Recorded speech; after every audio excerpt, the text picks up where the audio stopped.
نکاح مسجد میں ہو، جہیز میں قرآن اور جائے نماز ہو، مٹھائی میں کھجور ہو اور فجر کی نماز نصیب ہو۔ نفرت گناہ سے کرو، گناہ کرنے والے سے نہیں، شاید تمہاری محبت میں آ کر وہ گناہ کرنا ہی چھوڑ دے۔ اللہ پاک اتنا نوازے گا کہ تمہیں لگے گا ہی نہیں کہ کچھ کھویا تھا۔ جہاں امیدیں دم توڑتی ہیں، وہاں سے اللہ کے معجزے شروع ہوتے ہیں۔ جب وہ عطا کرنے پر آتا ہے تو مانگنے کا سلیقہ بھی سکھا دیتا ہے۔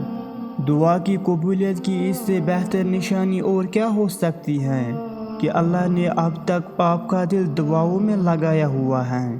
اماں کہتی ہیں مرد کے دکھ بے زباں ہوتے ہیں، وہ تو چار دوستوں میں بیٹھ کر رو بھی نہیں سکتا، اپنے درد کا بھی پردہ رکھتا ہے۔ کوئی بھی تکلیف ہمیشہ نہیں رہتی، یہ اللہ کا وعدہ ہے ہم سے۔ صبح جلدی صرف 4 چیزیں اٹھاتی ہے: محبت، ماں، محنت اور مجبوریاں۔ جو محمد صلی اللہ علیہ وسلم کا نہیں، وہ میرا نہیں۔ بات تہجد کی ہے تو ذرا محبت سے سنیے گا۔ تہجد کی نماز وہ واحد نماز ہے جو مؤذن کی نہیں بلکہ دل کی اذان پر پڑھی جاتی ہے۔ جب دل اداس ہو اور وجہ بھی سمجھ نہ آ رہی ہو تو سورہ رحمان پڑھ لیا کرو، دل کو سکون آ جائے گا۔ مشکل میں ٹوٹ کر یقین کے ساتھ رب سے مانگیں، وہ ہمت، صبر، حوصلہ اور سہارا دیتا ہے۔